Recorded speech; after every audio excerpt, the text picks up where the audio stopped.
Good afternoon. Welcome, everyone, to the Columbus Metropolitan Club. My name is LaCoria Meadows. I serve as a member of CMC's Board of Trustees. I also serve as the Director of OSU Extension in Franklin County. Today, we are very excited to learn more about the booming business of eSports and digital gaming. If you've ever wondered where your kids, your neighbors' kids, and your under age 30 relatives have been, or my over 40 husband has been, eSports are popular and, for better or for worse, big business. And beyond games, the technology can be used in learning, medical settings, and other beneficial applications. So we look forward to hearing more from our experts that are here. So please join me in welcoming the CEO of Multivarious, Volpe.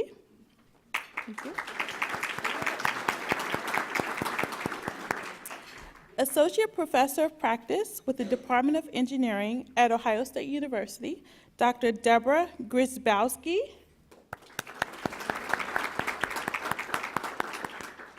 The Director of Game Arena Esports Facility, Justin Kogge. And our wonderful host this afternoon is a journalist from the Columbus Dispatch, Tim Feran. Tim, the stage is yours. Thank you. So there's been a lot of excitement around video gaming and esports in Columbus this year, and a great deal of it is due to these three people. We had a virtual reality demonstration right here today as well. Video gaming is huge, very big, but the term video gaming covers a whole lot of stuff, including esports. So, panelists, can you disentangle this for me and us and tell us the difference between video gaming and esports and just how big a deal video gaming is? Sure. So I'll start with the numbers and then maybe kick it off to you two. So just for fun, and now it's a loaded question because we're standing up here on stage, but who thinks that the movie industry is larger than the video game industry globally? All right, what about the music industry? All right, what about books? All right. So the video game industry is a loaded question. Yeah, it's a loaded question. The video game industry this year was about $117 billion globally. By comparison, movies was 45 and music was about 15. So if you combine music and movies together and times it by 2, you're almost at what the video game industry is globally. You combine that with VR, virtual reality, which was around $7.5 billion, you're at 125 billion. Those two things together are predicted to be $250 billion by 2021. So it is a giant industry that has been growing significantly compared to a lot of the other sort of entertainment sectors. And just for fun, books is still winning, surprisingly enough. So print is not dead. You want to talk about esports? Yeah. So I've been in the esports industry since I was probably like in the 7th grade. When I was in the 6th grade, I beat the number 25 player in Madden in the world. And then a year later, I was number 2 in NCAA football. Right online, but really it was just called video game competitions. Like esports wasn't really a name. And then League of Legends came around and kind of started filling the Staples Center, Madison Square Garden, a bunch of other high attended venues. And then people are like, okay, well, this is just like a sport. Let's call it esport. And then just everyone started getting into it, teams started forming, a lot of money. There's recently been $1 million contracts attached to esport players. I really wish that was around when I was younger, so. So for me personally, yeah, I've been playing since I was about 12. Okay, that's a joke, people.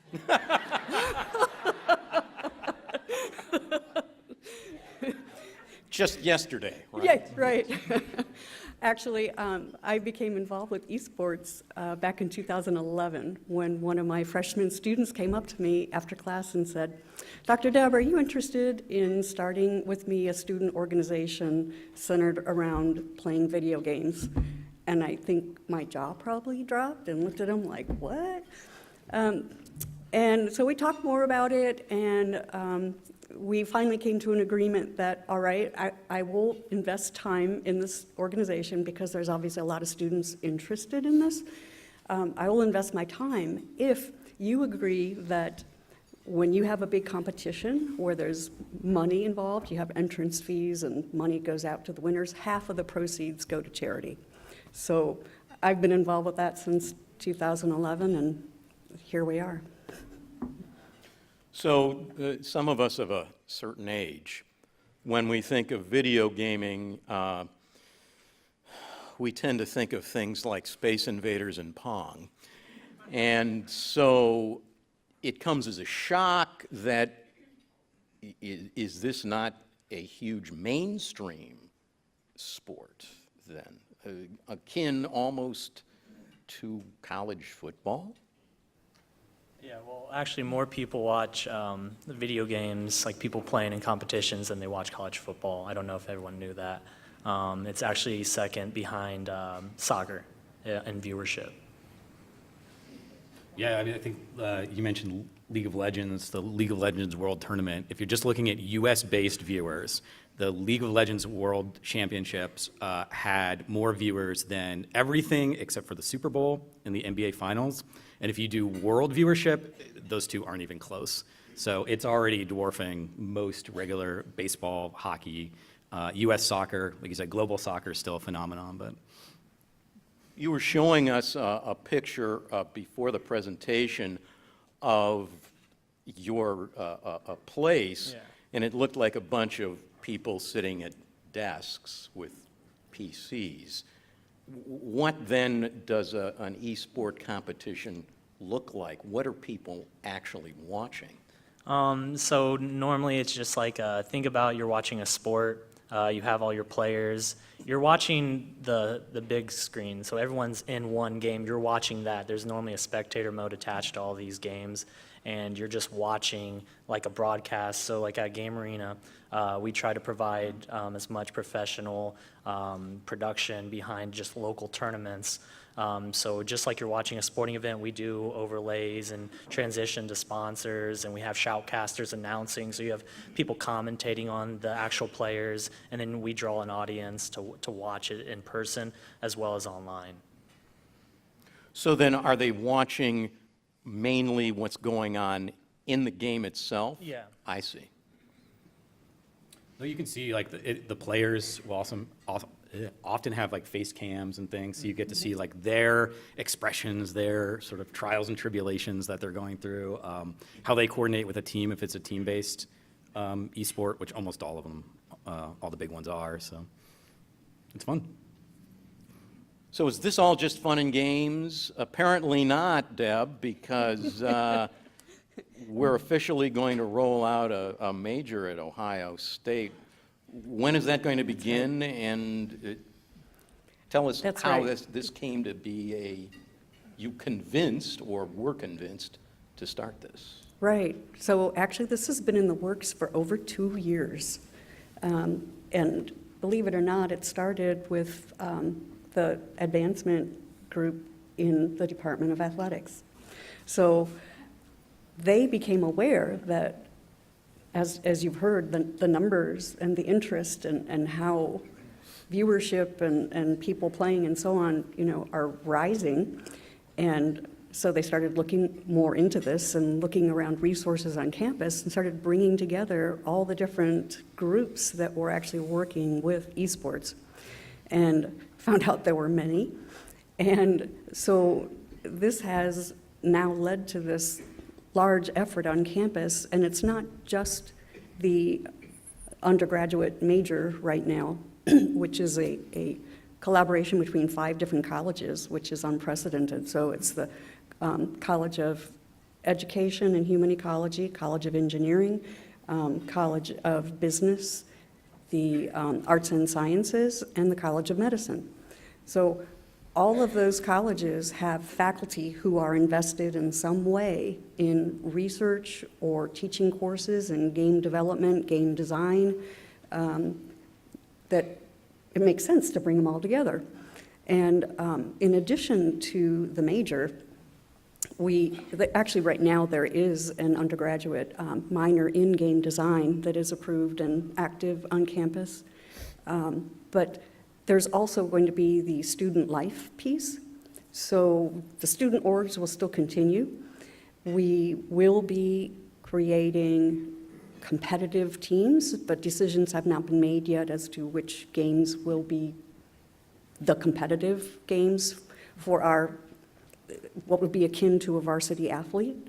But this will not be under athletics, it will be under student life.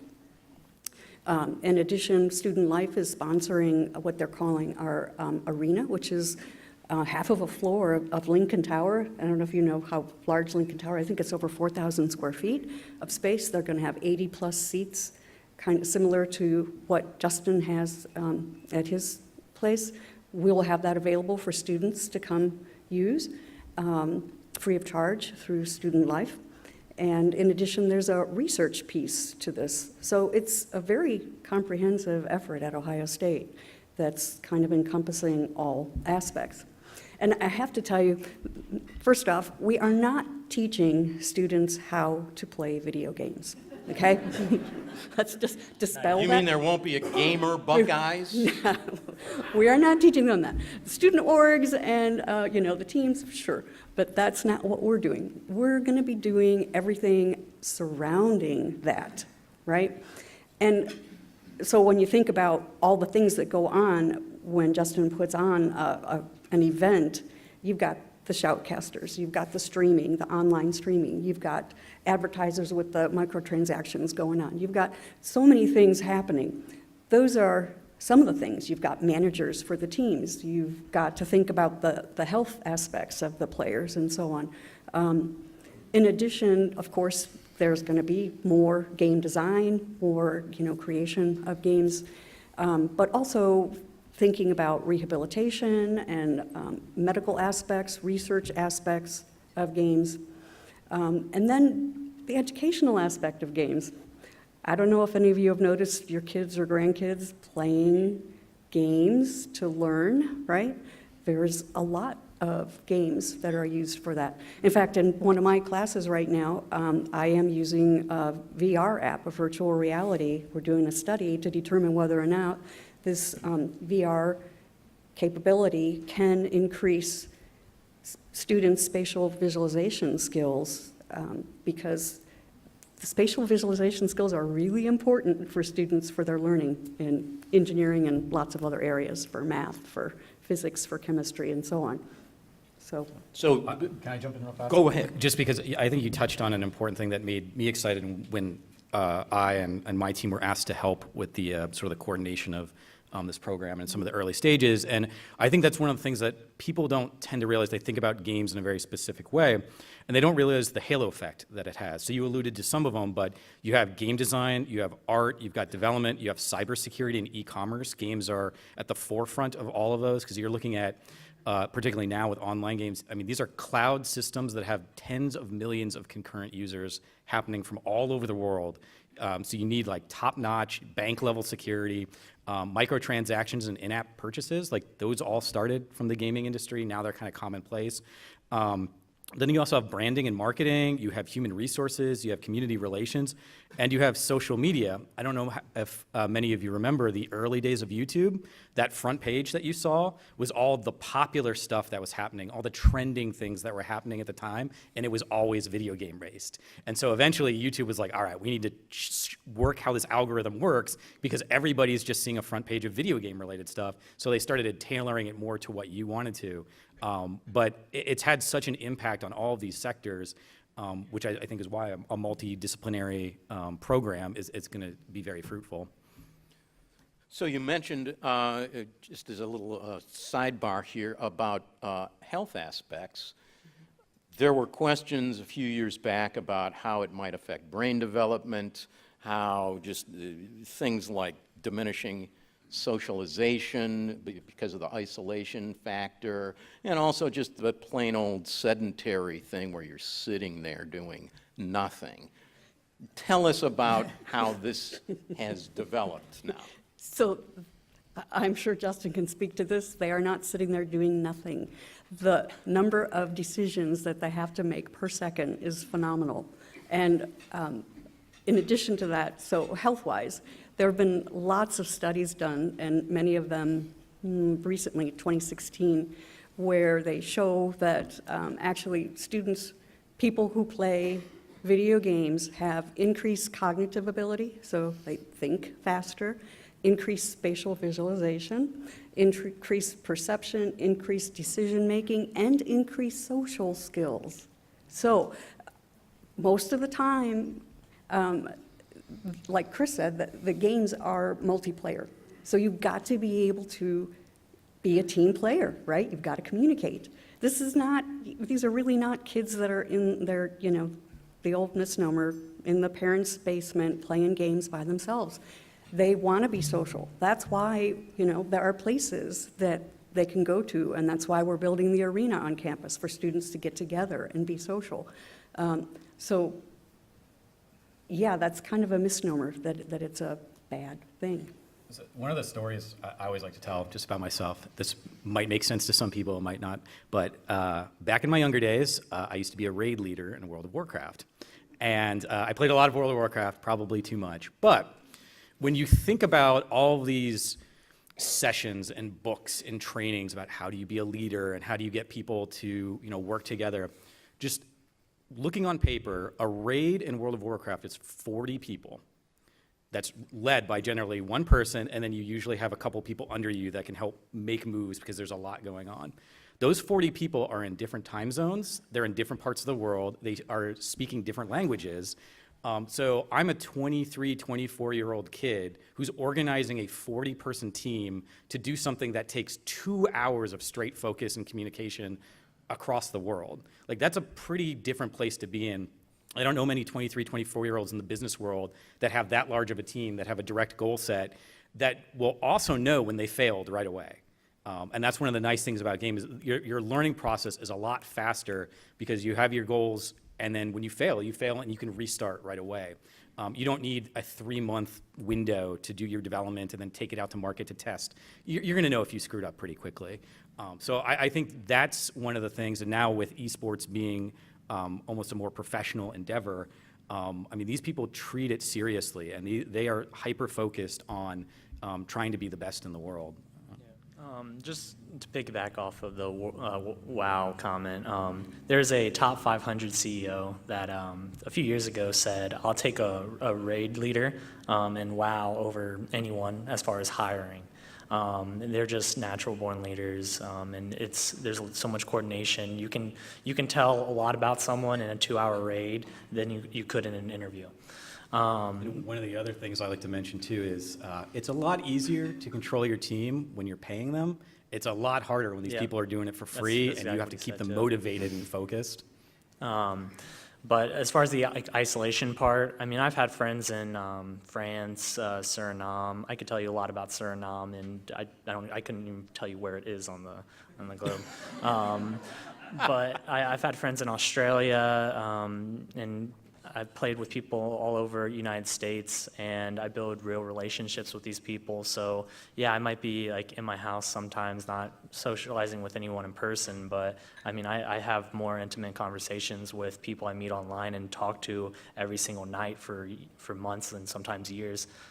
So there's still that social aspect is there. One thing about Game Arena is that with hanging out with people in a local setting is still important. So now friends in high school or college, they don't have anything to do on a Friday night. They're all gamers. Instead of sitting at home all talking to each other over Discord, they can come to a place and be next to each other because there's still that important aspect of this. And I would also say too, looping back to the health thing, the more external facing healthcare applications is at Multivarious on our client services side, about 70% of our work this year is in healthcare. So we've worked with Nationwide Children's Hospital, we've worked with OSU, Battelle, University of Calgary's Medical Center. We are using these sort of forefront technologies, a lot of technologies that people have no experience with, like virtual reality, augmented reality. We did a project earlier this year, a VR app for upper extremity injury for clinicians, and we sort of have a skill set that a lot of other folks don't use. or don't have, and we're also like willing to do weird stuff to try things out. So my background is healthcare. I like working with these companies and figuring out solutions to problems that are, I don't want to say a little more unique or strange. More illustration, please, with strange. Strange? Yes. Okay. So I guess we call ourselves a full-service, all-platform developer. And the reason I say that is because I think when it comes to technology, and particularly people who want to be innovative, they have this tendency to like look at the technology first and then try to figure out how to solve their problem. We like to chat with people and be like, what is the problem you're trying to solve? What is the experience you want your users to have? So an example of this that we regularly get is people want to use virtual reality and they want to take it to conventions and demonstrations and things like that. And one of the things that I just initially talked to them about is like, do you have any computer experience? Have you ever set up a virtual reality system before? And a lot of times the answer is no. Like, why would some innovation studio in, I don't know, Cardinal or whatever, have used VR that much? And the reason I ask that is because it is a pain in the ass to set up when you go to a convention and you're trying to put all these pieces in, as is demonstrated back there. So one of the solutions that we can come up with is we have some mobile headsets. If you come over to our area after this, we can showcase. It's simple. It's like $20, $30 headset. Works really, really well. And they're really cool. Yeah, they're awesome. And that doesn't require any large setup for things. The upper extremity injury app I talked about, what we did to do that is we took, in the VR space, we put you in an artist studio. And you are painting these swirls that kind of come up, and you have to paint them with your arms, and you have colors on the side. So there's like 3 different colors on one side, 3 colors on the other. Those swirls are all mimicking clinical grade movements that you would use in a PT clinic. So even though it seems like you're just sort of painting nonsense, we're doing all of the movements that you would be doing with a clinician watching you. And we can capture that movement and record it on the database for your log second by second, which is something that cannot happen with traditional therapy. So I don't know how many people have had PT in here. Usually their clinician kind of gets you set up. They're like, do this for 5 minutes, I'll come back to you. And you just kind of do it for 5 minutes. And then they ask you how you did. And you're like, I think I did okay, or I did well. Like, we can tell from week to week or from minute to minute, because we're tracking all of that data. So if you come in next week and you've got a bad, just your arm's really sore and you're having a bad week, we'll know and we'll be able to compare. Then on the back end, we can actually adjust the exercises to match your current state. So if you are struggling that week, we can tone everything down a little bit. So maybe you don't have these giant sweeping motions. It's just a little bit like that. And we can do these like tailored therapy sessions that you just can't do in traditional methods. And all from gaming. I mean, and it's all gaming technology. Yeah. VR is all gaming based. A lot of augmented reality is gaming based. One of the stats I like to say, and this is somewhat older. I think this is like 2012 or 2013. But there's this game engine called Unity, and that's what we build a lot of our products in. 60% of apps on the iOS App Store had touched Unity at some point. And I'm not talking gaming apps. I'm talking all apps had been through or had Unity involved with that at some point. So that's a game engine, something specifically made for video games, being used in business and healthcare and research and visualizations and big data, whatever buzzwords you want to throw out there. Deb, business schools have talked a lot in the last few decades about educating, creating not just managers, but leaders. So from what Justin and Chris were talking about, this creating of leaders through the games, was this something that was known when the major was being talked about, or is this something that's going to be, you'll focus on?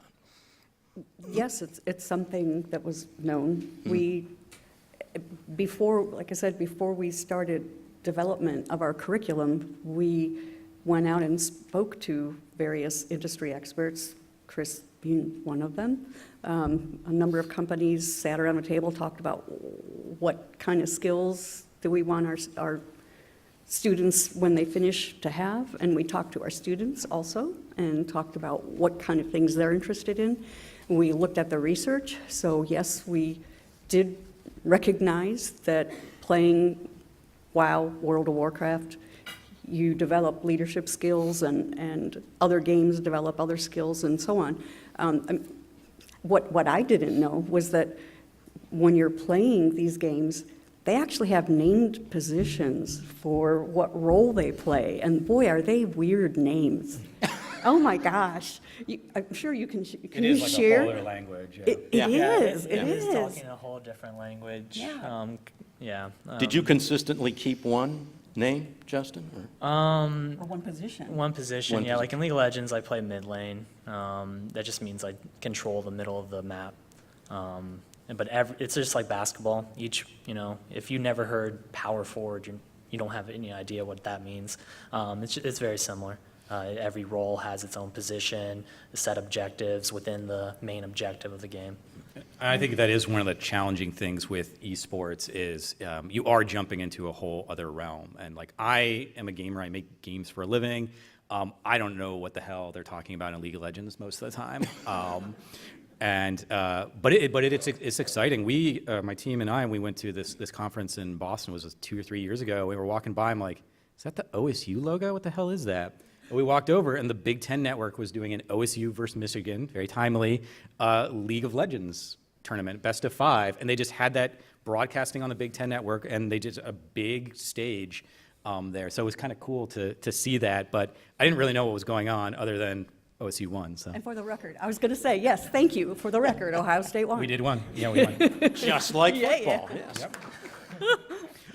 From a business leader, if you want to call me that, but when I think about hiring, and I talk to a lot of the professors and stuff, like, yes, you need the skill. So if I'm going to hire a developer or an artist or whatever, I need them to have some base level of skill, but I would much rather hire somebody that is passionate, that works hard, and has critical thinking skills than, we can always sort of teach you how to get better at a specific programming language or whatever.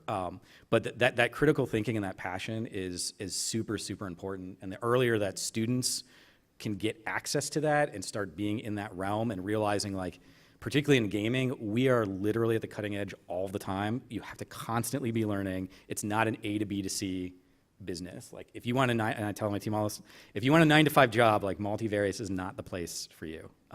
It's just, we have a lot going on constantly, and it's very challenging to just stay updated on all that technology. I mean, every time Apple releases a new iOS update, like, 3 things break, and we're like, oh God, we gotta go back and fix everything. It's just how it is. So the passion and the early learning, there's a very nice anecdote that you told me some months ago about a young fellow who, go ahead. Yes, so we throw an expo called GDEX. We throw it every year. This is year 7. And it started out as this community endeavor. People in our community group, which was around 250 at the time, it's now almost 1,600. They wanted to showcase what Columbus developers were working on, right? And so we're like, all right, screw it. We keep talking about this thing, let's do it. We did it at OSU our first year. It was just gonna be in a couple of rooms. I think we had 12 exhibitors, no speakers. It wasn't gonna be a big thing. And I'm like, well, if we can get 100 people to come to this thing besides us, I'll consider that a success. And about 2 weeks before the event, we just got blown up. People wanted to speak and sponsor and showcase, so we pushed it back to December. First week in December, biggest blizzard of the season, loading crap in at 6 in the morning in the ice and the sleet and the snow. A couple weeks before that, I'd gotten this email from this guy. I remember his name. His name's Devin. I didn't know anything about him. And he wanted to showcase what he'd been working on. He's like, I'm just working on this thing on my own. I would love to be able to get feedback. And I'm like, well, we're sort of filled up right now. We went from our 12 exhibitors to 33. We didn't have any space. He's like, well, if I come, is there a chance that I might be able to showcase? I'm like, look, I'll tell you what, if you show up and I can find a space for you, I'll do what I can, but no guarantees. So that day, the blizzard, I'm running around like a crazy person trying to run the show, and my fiance hits me up, and she's like, hey, there's this kid that you should talk to. I'm like, okay. And I go over to him, I'm like, oh, okay, Devin, it's nice to meet you. I didn't realize he was a high school student when he emailed me. And I just assumed when he said he wanted to like showcase something, he was gonna like bring his laptop and maybe we could like sit him down on a table or whatever. This kid packed up his desktop computer, his monitor, his keyboard and his mouse into his backpack, took the bus from the south side up to the Union on the off chance he was going to get to show In a snowstorm. In a snowstorm, on the off chance he was going to get to show something. So I went and I talked to my fiancée, Tina. I was like, I don't give a shit where this is. Find this kid a place. And thankfully, because of the blizzard, one of our people couldn't make it. So they found him a thing. But like that's the kind of passion and dedication a high school student came and did this. And then one of the other GDEC stories I like to tell is we are in a very interesting community and audience, and a lot of us are naturally introverted. You know, going out and being a part of something large is sort of a scary experience. But one of our volunteers who's been in our community forever, it was the second GDEX, I believe, he came up to, again, Tina and I, and he's like, I just want to let you know that for the first time in my life, I haven't felt awkward or out of place because he was a part of this thing. And so I think there's a lot more than just thinking about the business aspects and the educational aspects. Like this is, for people, this is a personal endeavor. These are works of passion. And these people want to stay in Columbus. They do not want to leave Ohio. And I think we have a great opportunity to build something really special here. So do we know where Devin is right now? I do not, actually. I lost contact with him. That's too bad. Yeah. We're going to be moving to audience questions in a few minutes, at which point I would encourage you to go up to the microphone over there, and don't be shy about it. I'm going to get a little final thought here and ask our panelists, how soon are we going to be expected to enter the matrix? Probably sooner than we know. I don't know. AI is moving pretty quick, so. Deb, any thought on that? Well, when this major rolls out, I think we have a greater chance of it happening Maybe sooner. an OSU student will make the matrix? That's right. I tell you, since the announcement's been made about this happening at the university, my email has blown up with current OSU students, high school students, parents of students saying, my student plays blah, blah, blah, how do I get him into this, you know? There's so much interest. So like Chris said, the students are really passionate about what they're doing. So yeah, it might be sooner than you think. One thing I always try to get across whenever I talk is just why esports are going to be as big as they are going to be, and why they're so big is I like to compare it to like LeBron James, right? He's 6'8", has a 40-some vertical. How many people are born with that physical stature? Probably not 1,000 in the world. But anyone can play a video game. Like the Hilliard Darby League of Legends team has a 5-foot girl, has someone that's 6'6", someone that's over 300 pounds, and they all play at a top 5% level. So it really, you're talking about everyone in the world that has no barriers when they're entering competition for this. So just imagine how many people are drawn to it. You have no diminishing returns. You can't play basketball for more than 2 hours a day. You can easily play 16 hours a day. I'm telling you, I've done it. And you have. I have, yeah. I mean, you don't get bored of it. You really like practice. The League of Legends team, TSM, actually got scurvy once. This was in the unhealthy days of League of Legends. Now it's completely fine. But they did get scurvy from not going outside. They practiced too much, didn't go outside enough. But now they've realized that mental health is an important part of building a team. So now there's workout facilities in these team houses. They eat healthy. They have cooks 24/7, making sure they get the nutrients, the correct sleep. So it's really going to be huge. They wear their team jerseys like you are today? Oh, always. Yes. Oh, they have full merchandise. They got everything, chairs, everything.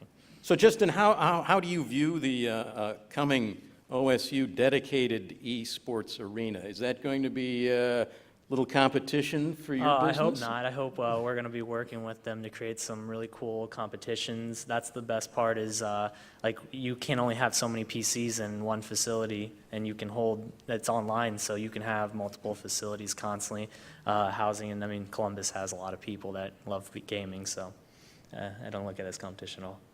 Agreed, yes. We'll be working together. Yep. So it won't be siphoning off fans or No. There's plenty. Very good. I don't think so. And we will not have our students be playing 16 hours a day. During the day, class hours, the facility will be used for classwork, not for students to be playing. And the first students will probably start next fall? That's what we're hoping for. All right. That's a tough haul for us That's all. a tough call. Bringing together that new program is going to be difficult. So, it is the CMC's tradition to take audience questions, and I would ask you to state your name and ask your question. And since I am not Alex Trebek and this is not Jeopardy, please state your question in the form of a question and not an answer. In other words, we don't want too much editorial comment. It's supposed to be a question time. So, let's get started. Care assistance. Wii bowling, is there a Wii bowling league? That's not my question. You alluded to it, Justin, when you mentioned a female, so I wanted to ask about gender in gaming. Are women and females of all ages playing, and if so, do they play differently? No, they don't play differently. They're a lot more. I was surprised to see how many girls actually come out and play, and they can play at a high level. There really is no barrier. Sure, guys tend to have a culture built around playing video games nonstop with their other guy friends, and I would say that's the biggest advantage that a guy would have to a girl, is girls aren't at 9 out of 10 under 18 play video games yet. It's like at 6 out of 10 play, but I'm sure it'll be there soon. I'm glad you brought up that point, because that's a really important point. And it's not just women. It's also underserved populations, because to get into playing a lot of these games, you need a lot of money. So, and that's another reason why Student Life has stepped up and created this, the arena on campus, so that any student can come and have access to the same resources and games and play. In fact, I'm involved right now with a faculty, Dr. Simone Drake at Ohio State. We've submitted a grant, a Betha grant. I pray we get funded, because what we want to do is put on for 2 years a 4-week summer camp for underserved students, to expose them to the eSports industries, all the resources that are there, and to teach them to code. So we need to get these students more involved. And women sometimes on campus at Ohio State, I know they play. I see them they'll come up to me or they'll email me and say that they play. But they don't like to come out under some of the high intense competitions, right? They're happy to play in their dorm room, or have a small competition in the dorm, but they don't like to come out in the big events. So that's a big part of the development of the major, is changing that culture. That is one of our top goals, is diversity, inclusion, and equity. And so it's a really important point. Thanks. So looking at the industry just overall, it's about 60-40, just players, gamers, is about 60-40 men to women. And that's all types of gaming, mobile, PC, everything. But if you look at the industry itself, it's about 20% women, so there's still a lot of room to go. But one of the sort of reassuring things is that the indie scene, which is the smaller studios, you've got your bigger ones like Activision and whatnot, but smaller ones, you're starting to see a lot of female-led studios that are small, that are starting up, that are doing games that are telling their stories. And also because gaming is a global endeavor, you're starting to see a lot of really awesome products come out from all over the world. There's this hackathon that happens annually called Global Game Jam. I found out, talking to their executive director, the largest on-site space in the world is in Cairo, Egypt. So you're starting to see a lot of like really cool stuff. We had this group come from Cuba at the video game art gallery in Chicago, and they had this special showcase. And they were talking to me. They're like, we don't have internet. So what they do is they pack up their computer every day and they go to the public square and they work outside, because Cuba has free public Wi-Fi access in public parks. And so they tear everything down, they go, they set up, they work all day as long as it's not raining, tear everything back down, take it home. They can't really work without the internet, and that's what they do. So we're starting to see a lot of interesting stories coming out of different parts of the world. That's dedication. It is dedication. People love it. I'm Jane Scott, and I drove here today in my horse and buggy, so have some patience with me. So I have about 3 questions, if you can indulge me. Will there be something on campus for all of us old folks to have like a 101 so that we can catch up with all of this, so that as we go into retirement homes can have teams of gamers? I mean, I could see this as a great fix or a great prevention of Alzheimer's. I mean, seriously. So, It is. I mean, we was kind of joking there, but we're actually working right now as one of our client projects, which is for retirement communities for people with Parkinson's and balance therapy. We're developing that right now, and we're looking at how do you make it engaging, how do you use tablets and whatnot, how do you use VR maybe?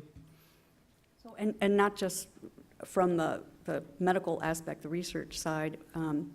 Also, we plan, once we get the major in place, to work on some certificate programs so that if you're interested in learning about the industry, you could look at, getting a certificate, perhaps. Cool. And my next question, ran into a cab driver in France about a month ago that spoke excellent English, and we asked him where he learned his English. He says, I game worldwide. Well, there you go. So the question in that is, in 50 years, what's the impact on world peace? Maybe we can settle our wars through some League of Legends tournaments or something. I don't know. Pokemon battles. Yes, my name is John McKnight. Fast forward 20 years or 50 years or whatever period of time you want, are we going to see gaming replace conventional sports? It's already topping numbers as far as viewership from what you're saying for most conventional athletic sports. And the generation that's powering video gaming is still, the younger half of the world. So as they mature, as they grow up, are we going to see, football, baseball, basketball, soccer take a back seat to it? I want to jump in just real fast.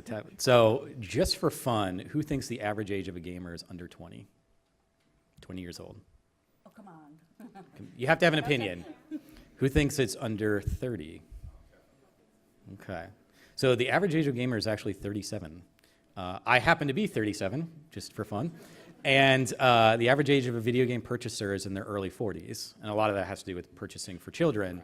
But it's a misnomer that the average age of a gamer is 16, 18 years old. It's just not the case anymore.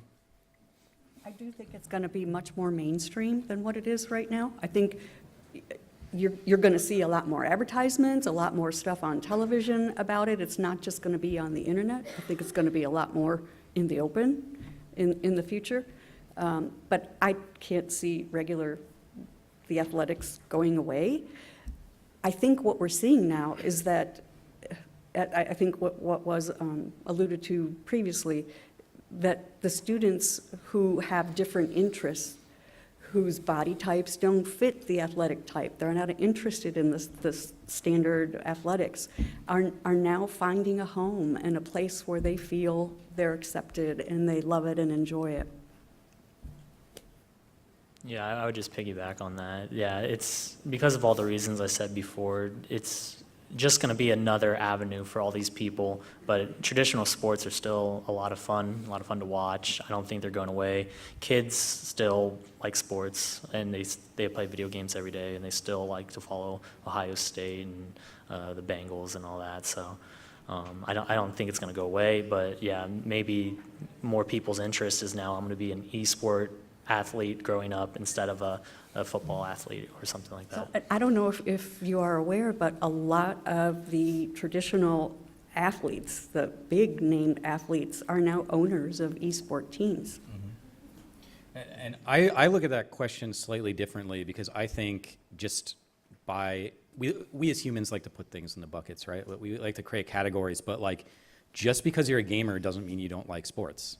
Or it doesn't mean you don't like running, or it doesn't mean you don't like whatever. Gaming is becoming so ubiquitous in society that it's just another part of things you enjoy. So you can be a professional athlete and still enjoy gaming. And like you said, there's a lot of professional athletes that are both eSports owners that are parts of games, you know, they're navigating their contracts for things like Madden and whatnot to have their likenesses in there. It's just going to become another part of life, you know, and it's not like one of those things, well, you like movies, does that mean you don't like music? Well, no, of course not, right? So I think it's going to just become part of who we are as a culture. It already is there.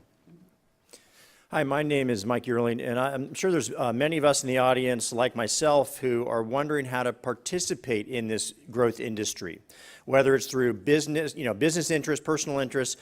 My question is, where do you guys see the gaps or the unmet needs or the services or the technologies that are either hindering growth or could help accelerate growth for the kind of business-minded in all of us? So that is a great question.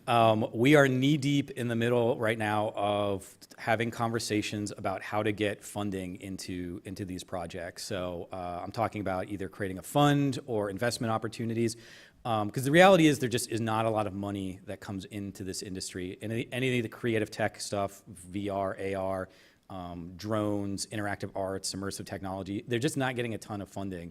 And one of the things that I say in my interactions with a lot of the VC companies in the city and the state is I don't think it's a money issue in Ohio. We have money here. I think it's a cultural issue where people just aren't sure, to your point, how do I even begin? Or, you know, I don't understand necessarily what the implications and the impact of this industry are. And that's something that at Multivarious, our team's been working really, really hard to sort of, you know, attend things like this and talk about what these opportunities are. Because to be blunt, there really is not anything like what's going on in Columbus and Ohio. It's not happening in Chicago. It's not happening in Indy or Philly. Like, we are doing something really, really amazing here. But we need both business support and we need financial support to really blow it out of the water. So does the film tax credits tie in to? So the film tax credit is very interesting, and that's another conversation I'm having. So video games do qualify for the film tax credit. The problem with it is that it's a $300,000 annual floor for a project. Most startup companies aren't spending $300,000 in development costs per year, so you don't qualify for it. So that's one of it. The other thing is that tax credits are great, but tax credits only help you if you're making money, right? You can offset your tax liabilities. Most startup companies, it's 3 to 5 years before they really make any money, and that's where you need the investment. You need to create a runway of 12, 18, 24 months to be able to create any kind of software product, and that's where some of these challenges are coming from. And thankfully, we're having really, really good conversations around these areas, and I welcome you all, you know, afterwards, if you want to connect. I would love to chat and find opportunities where businesses can be involved. We throw our big expo. Last year, we had 2,700 turnstile attendees from 28 states and 2 countries come. So this is a draw from across the country, and we've got all sorts of, you know, we have healthcare stuff, we have games, we've got all these immersive technologies. It's not just a video game show. So I think there's a lot of avenues where people can be involved in what we're doing and what we're doing here. Yeah, and I can say from Ohio State's point of view, we are looking for sponsors for our teams, for the facility and so on. But also anyone who has openings for interns, right? I'm hoping that we will have an internship involved in our undergraduate major, and we'll be looking for spots. We've already met with our career services folks, and we're looking for companies who are open to working with our students. So please let us know. 2 more questions, and we'll wrap it up. Steve Ferguson from Nationwide. So when I started playing video games, Justin, it was, you know, standalone PC games, and then it was console gaming, and then it was console gaming online, and now it seems to be moved to mobile gaming. It's a I think, a multi-million-dollar industry. So first question for everybody, but specifically you, Justin, is PC gaming dead? Is console gaming dead or on the way out? And then the second thing is 3 to 5 years, what's the next big thing? Is it what's beyond mobile gaming? I'm just curious if you have any thoughts on that. So first off, PC Master Race. PC gaming is so superior just based on the technology, the amount of players. Mouse and keyboard will not be replaced by thumbs ever. Just the reaction time, you can get super quick, almost instantaneous clicks compared to like a controller has input lag on everything you do. So PCs will always just be for the foreseeable future unless something completely new. Now, mobile gaming is definitely hitting like a lot more people that just have downtime, or if they have a full PC available to play or a mobile, they're probably picking the PC version to play, and that's where all the competitive players are. There are a few games that are doing pretty well in the mobile space as far as eSports, but I wouldn't put them on a top 10 list of any eSport out there. And again, just because I'm a numbers guy, I like numbers. A lot of people are asking that question. Mobile's getting so big. You've got 500 million units out there. The PlayStation 4 and the Xbox One they just hit their 5th birthday like 2 days ago or whatever. They're already over. PlayStation 4 is already over 90 million units, which is the entire life cycle of the PlayStation 3 was about 85, and that was over 8 or 9 years. And it's outselling the PlayStation 3 dramatically. It's totally destroying the sales numbers of the Xbox One, but even the Xbox One is outselling the previous console, the 360, by significant margins. So both PC and console sales are doing better than they ever have before, and I don't see that stopping anytime soon. And what's really interesting about console sales and games as well is that it's recession resistant. It's not recession proof, but a lot of people, when the recession hit, were expecting the industry to take a nosedive, and it actually didn't. It still showed better growth margins or growth rates than a lot of other industries because people were just pulling back. They weren't going out to eat. They weren't traveling. They weren't doing these other activities, but they would stay home because you can spend $60 and get 200, 300 hours of entertainment out of a product. And the final question. Hi, I'm Amanda Sage. I don't want to end things on a downer, so I'm going to try and put an upspin on it. Tim kind of touched about the sedentary lifestyle. I know the people in my life, a lot of them that I know, and then also my sister's a teacher, so she sees high school students. The two big things you see are people who literally sit on their couch for 6 hours a day. And then also the people whose lives are being consumed. Even if they're still playing 4 or 5 hours a day, you're looking at students who can't get off of their phones in class because they're so obsessed with playing a game. Or you have 45, 55-year-old adult men who's let their lives or their work lives suffer because of this. This is stuff that you see, these are the real world problems. What's being done to combat that? Because that's, from my personal experience, that's a pretty big deal. Yeah, so everybody looks at me. Okay. So, talk to the professor.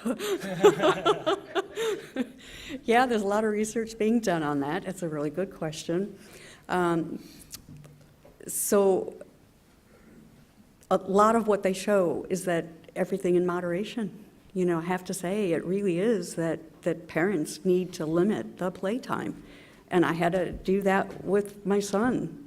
He was really into World of Warcraft and League of Legends and oh my goodness. So it's like, okay, you can't play till the work is done, right? And that's what really has to happen. But I question in classes, a lot of times students are not necessarily playing games. They might be on whatever social media stuff is going on. And I think social media is actually more of a problem than playing games at school is for the young students. So. Yeah, I would end it, try to end it on a high note as well. I think there are definitely concerns about sedentary lifestyle, addiction concerns. There's a lot of gaming loops, compulsion and addiction loops that are used by gambling that are now you're seeing in video games. And I think that requires us that are within the industry and you all who are consumers to make it very clear what we find acceptable and what we don't, because particularly in the mobile space, they're just trying to make as much money as they can with these apps. They have a very short lifespan, so they need to make as much as they can, and sometimes that comes at the cost of the user. And so making sure that we're pushing those kind of things. Actually, it was just, I think today, the FTC said that they're going to start looking at loot boxes, which is almost a form of gambling where you purchase something in a game and then you might get a random distribution of stuff. So they're looking at that, and is that gambling or not? So I think we all need to look at that, but I think that on the positive note, we have more people right now that are super excited about this industry and where this technology can go, and they are honestly and genuinely want to have a positive impact on the industry. They're not out there to just nickel and dime as much as they can. They want this thing that they love to grow over the next 10, 20, 50 years into something really wonderful. So. Yeah, about the sedentary lifestyle, I'll be the first one to tell you, you should always spend an hour at least of physical activity elsewhere at the gym. If you can play 6 hours of video games, you should play 5 hours of video games and 1 hour at the gym at the worst case scenario. But I really think as far as the change, it has shown, at least at the pro level, they've proven that being physically healthy makes you think better. So working out, eating healthy are already starting to go into what it takes to be a pro gamer. So if you're not doing that stuff, you're just at a disadvantage. So most coaches at least will do it. But for the guy that's at his house that has nobody telling him what to do, I think that's going to be a problem even with TV or anything else. Well, what a great conversation. Thanks to each of you for being here, and thank you as well. Okay, yes. So let's thank our speakers. Chris Volpe, Deborah Grzybowski, Justin Kogge, and Tim Feran. And thanks to all of you for being here. We look forward to seeing you again soon.